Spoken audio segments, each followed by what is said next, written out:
Yeah.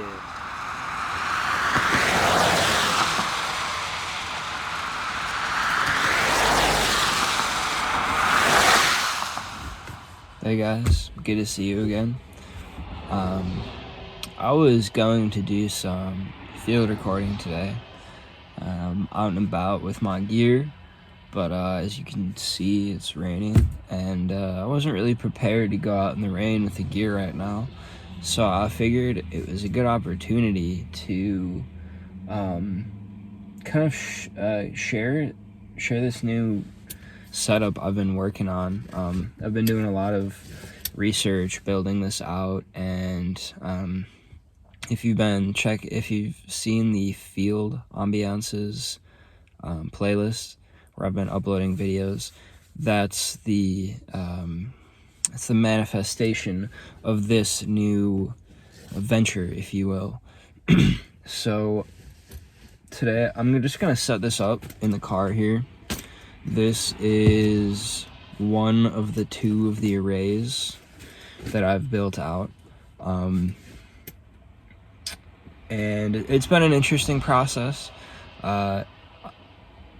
Sometimes I have to listen to my own advice and remember, keep it simple, keep it simple, keep it simple. So I'd go in crazy rabbit holes and overcomplicate the hell out of everything, and eventually remember to bring it back to simplicity. So this kit here is a stereo small diaphragm condenser cardioid setup, and that's as opposed to my other setup, which is the omnidirectional microphones. I've been doing some recording with those. They're nice and compact, and but I'm still not super happy with the sound on them. Still refining them a little bit.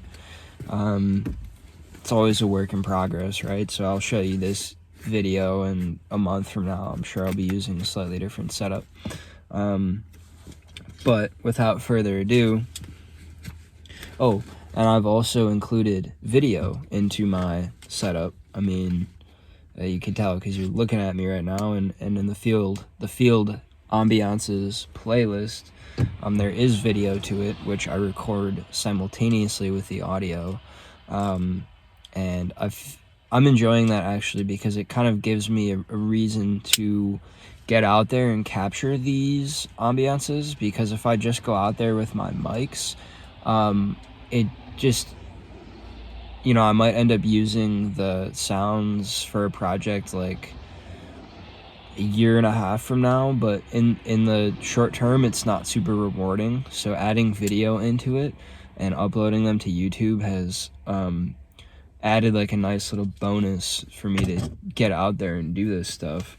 So let's get into it. So I'll break out the audio first. This bag is an old camcorder bag, actually. It was sitting in the basement, not being used, so I repurposed it for my uses. So here is the array itself.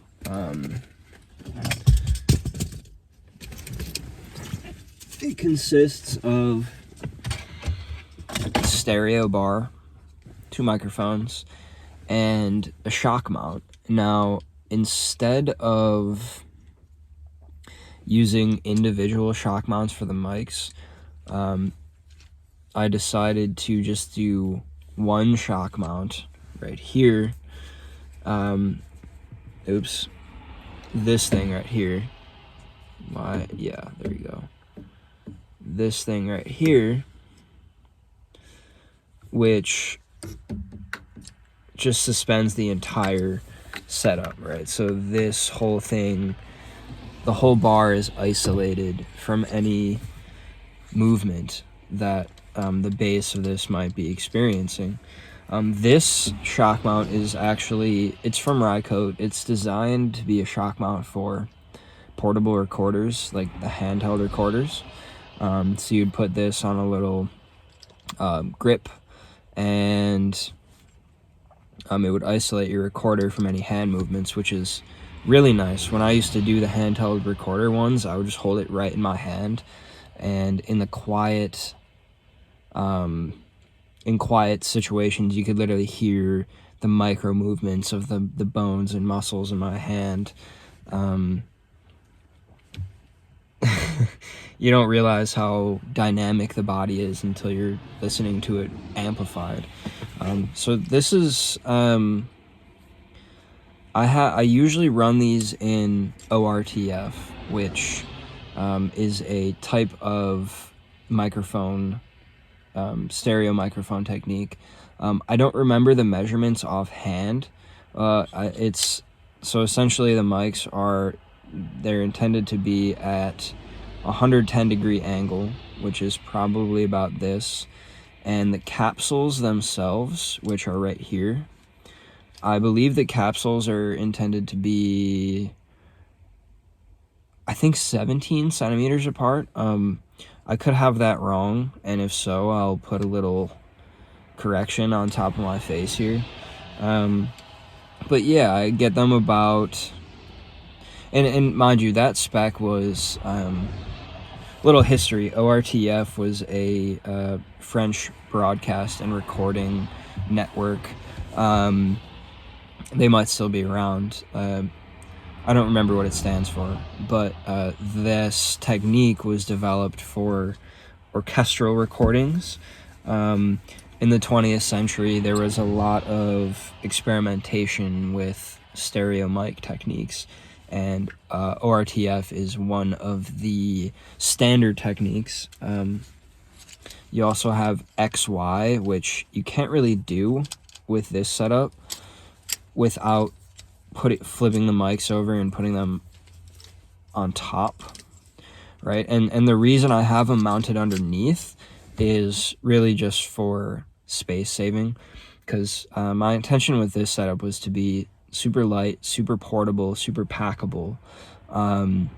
So having the mics on top plus this, with this extension, it starts getting pretty tall, which is why I used this mount in the first place, because each of the individual, if I were to get Rycote mounts for each mic, they would have been like this long each, and I just felt like that wasn't super compact.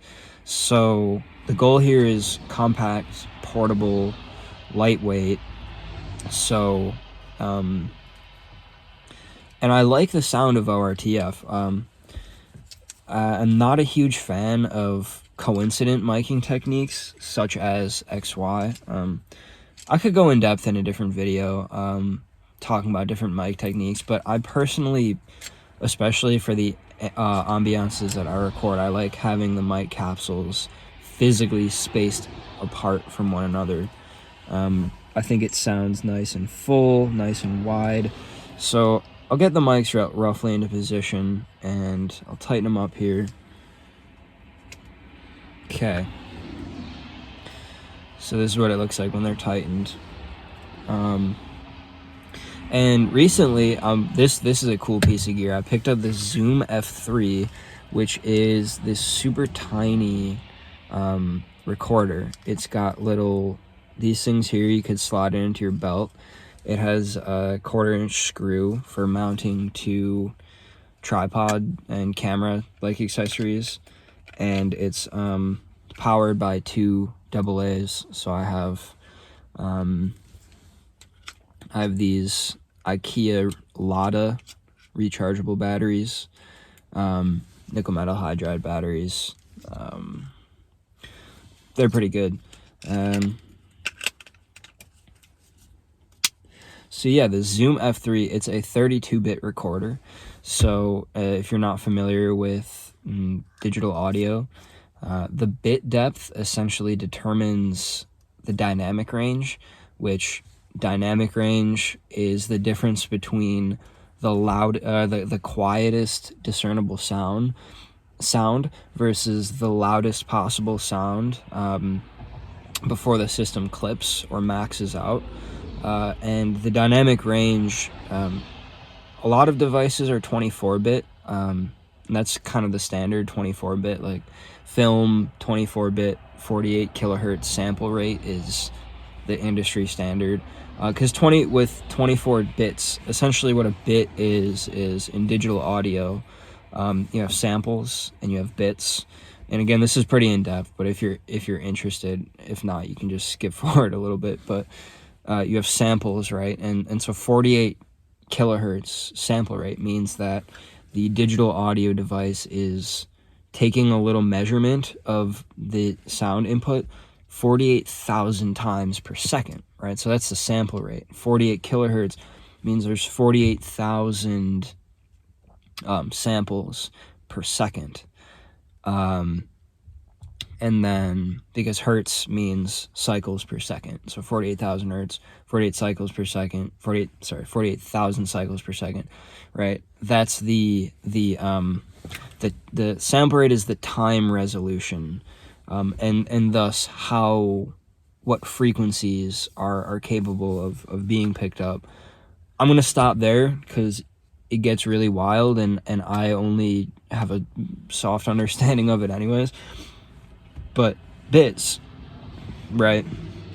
If something has 24 bits, that means that each sample has 24 zeros or ones that represent the amplitude of the sound wave at that given sample, right? So 24 bits, 48 kilohertz means that for all of those samples, 48,000 of them in a second, each sample has 24 values, either 0 or 1, that represent how intense the sound is at that given sample. So the maximum value in 24 bits, or with anything really, is every single bit is a 1, right? And so anything more than that, you're clipping, because once the digital system is maxed out at all ones, it can't go up anymore. So what does this mean in a practical sense, right? 24 bits will give you about 150 decibels of dynamic range, which is way more than you'll ever need. The theoretical range of the human ear is about 120 decibels, but in terms of what we actually experience, it's really only about, from a day-to-day practical standpoint, it should really only be about maybe 70 decibels, because even a super quiet, like even right here, if I'll just,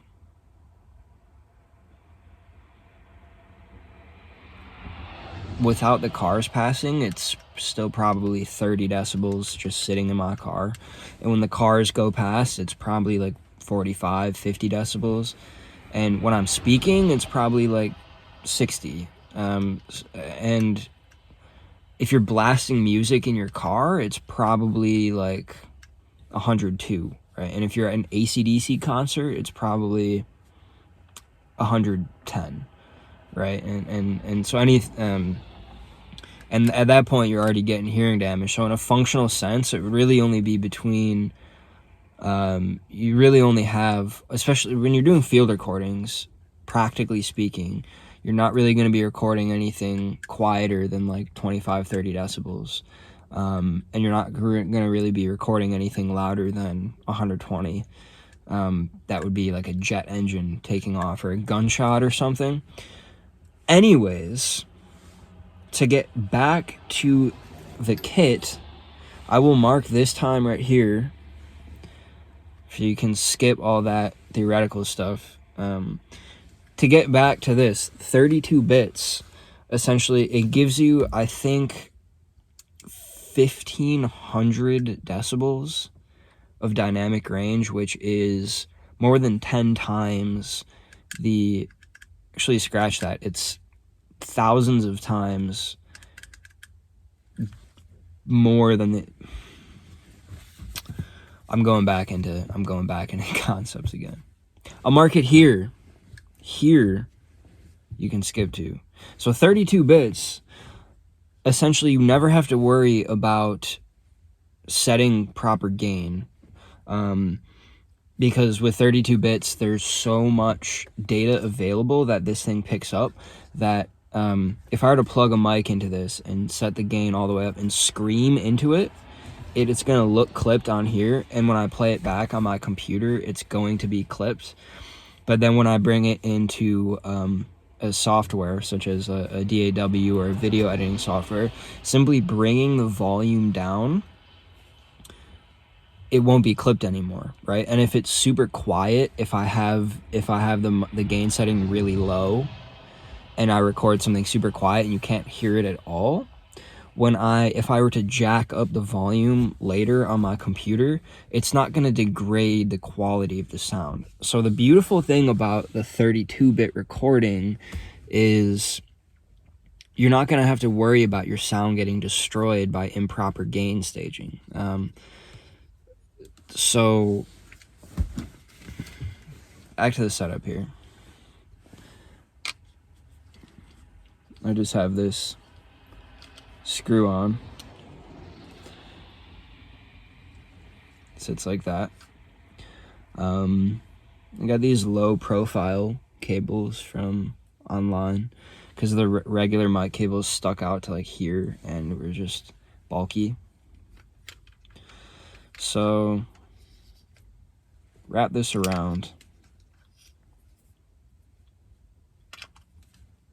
plug it in. There's the right channel. This wire, wrap it around a couple times, secure it.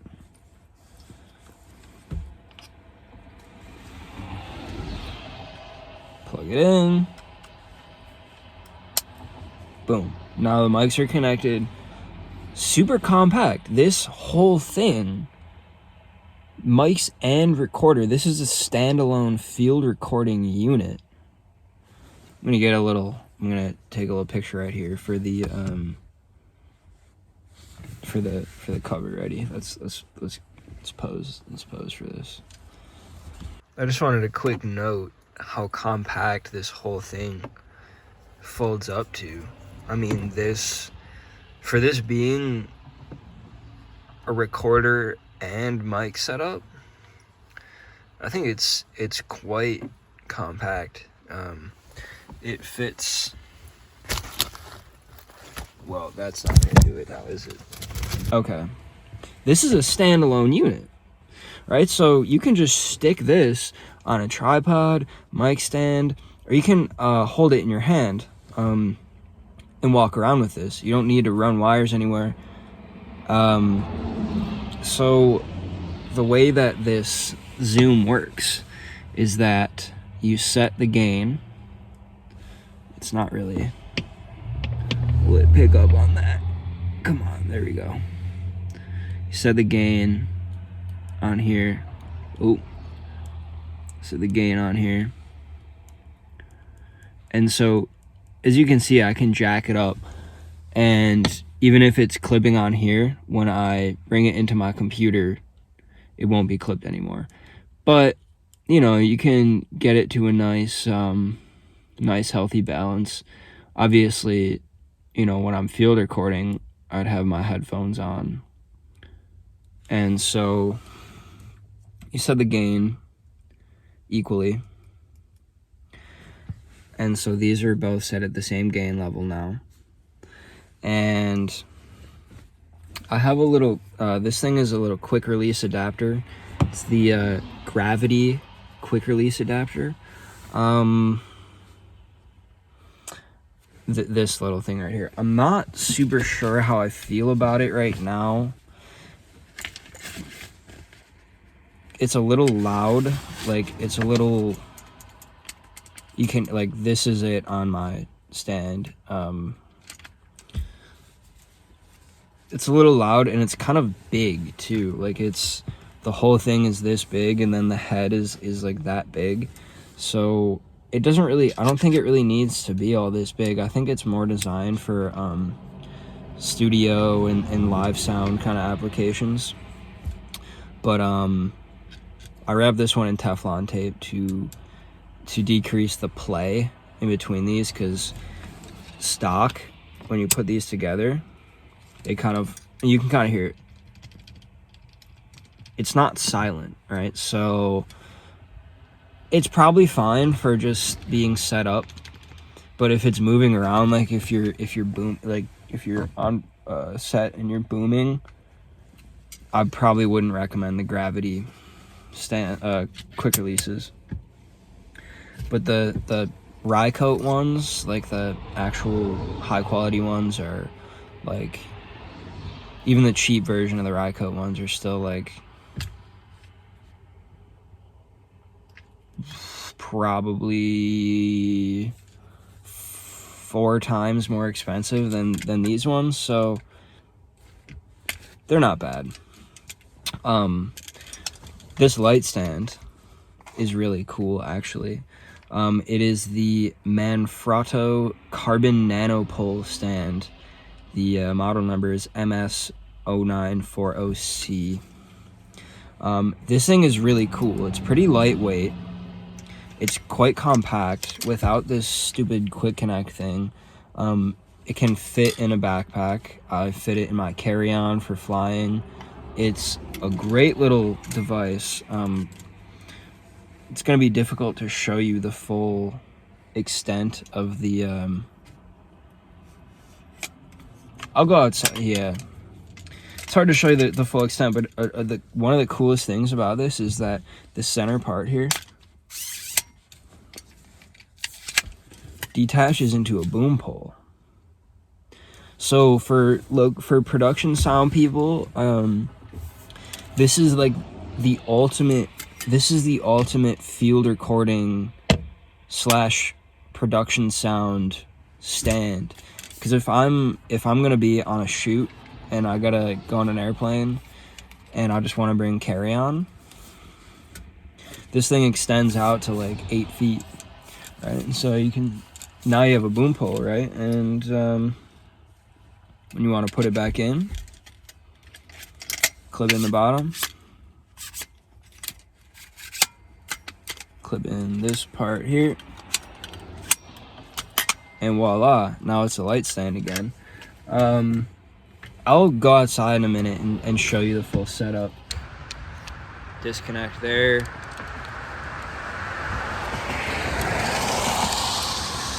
Disconnect here. This thing actually gets nice and long, I think. Definitely taller than myself.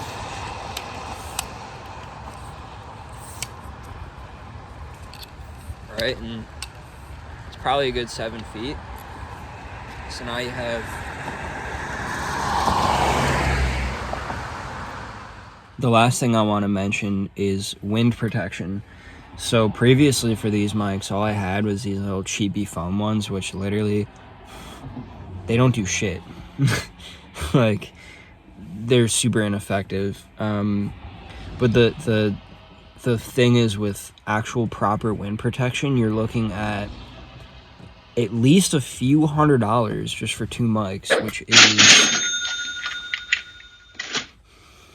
it's just how it is. So I picked up these windjammers from AliExpress, which is like Chinese Amazon, if you're unfamiliar with it. Little pro tip, I actually got a bunch of stuff on AliExpress for this project, and if you go on there, you'll kind of realize that a lot of the stuff that you'll see on Amazon is just drop shipped from AliExpress. So some of this stuff is like half the price of the same exact thing on Amazon, because people will buy bulk in AliExpress and then they'll drop ship on Amazon.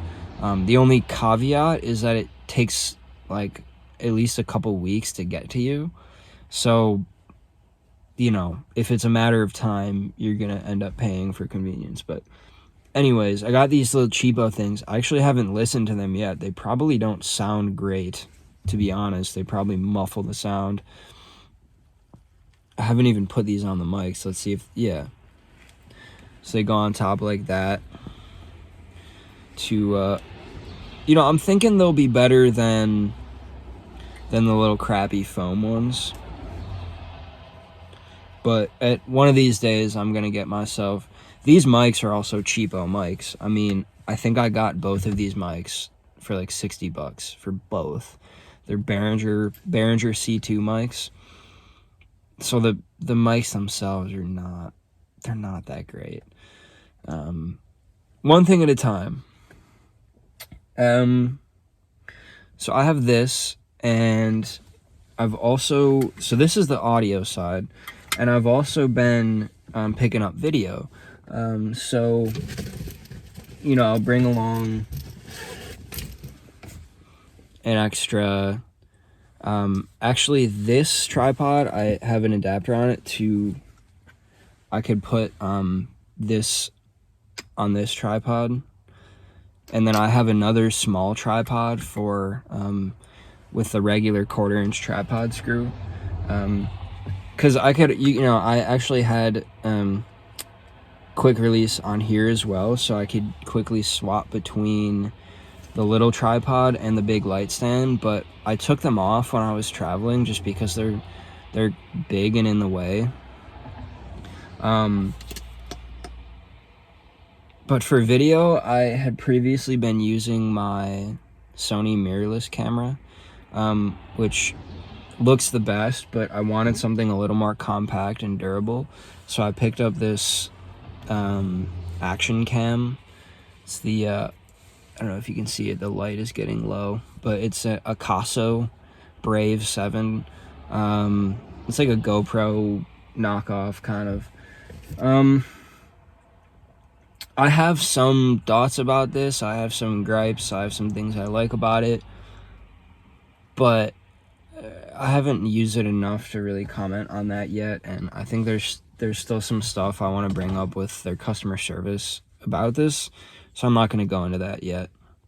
But for some of the videos coming out soon on the Field Ambiance's channel, I actually use this thing.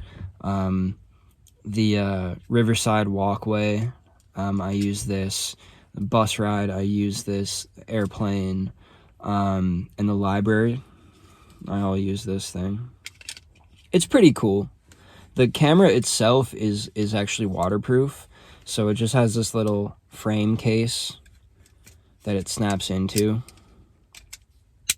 And then this has a mount that will just go on a standard tripod. So, I don't have any batteries in this right now because they're at home charging. But you fire this up, put it on a tripod, and if it's one of those flexible tripods, I just kind of, you know, I can stick it somewhere to complement the sound for my field recordings. It's a wide, it's like, yeah, it's like a GoPro, so it's like the fisheye lens. It's not super high res. It's pretty awful in low light. It's like worse than a cell phone, like an iPhone in low light. I don't think it looks as nice as like a full like Sony, or like my Sony mirrorless camera. Like, it's not going to look as nice as a DSLR or anything like that. But at the same time, this was a $150 camera, so of course it's not going to compare to $1,000, you know, DSLR. But it's compact, it's rugged, I can throw it in my bag, and great for travel. You can check out some of those videos on the Field Ambiance's channel if you're curious as to how this performs. But on that, with that, I'm gonna go set up the mics, and let me wait for this car to pass here. I'm gonna go set up the mics and show you what it's like on this light stand here. Here we are outside. Light stand.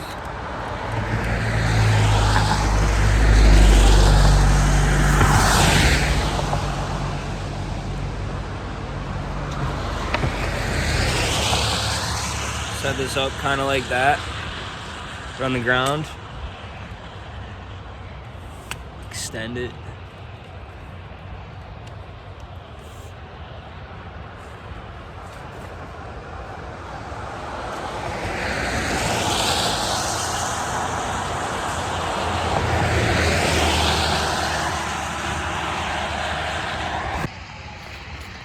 Here's it set up. It's super lightweight. I mean, this thing is, the whole thing, I can't really imagine it's more than 5 pounds.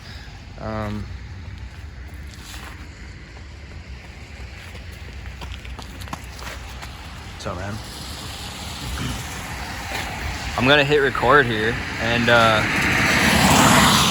see, it's probably a little loud, so I'm gonna bring this down.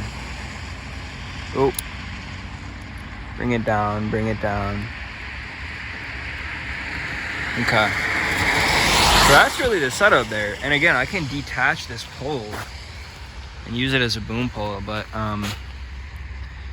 here, I'll hit record for you all and give it a little slate. Ready? That was bad, that was bad. Yeah.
My video cut at some point, but I took the wind sleeves off, and you can hear what it sounds like now, and compare to figure out how much sound these are actually deadening.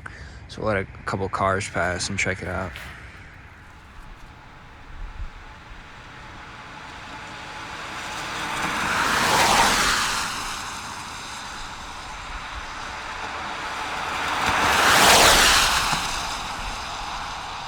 So yeah, cool stuff. The quick release is actually, it's nice. It's cool to have that function. I'm just gonna have to, I think, save up for some higher quality ones. On that note, I'll see you guys later.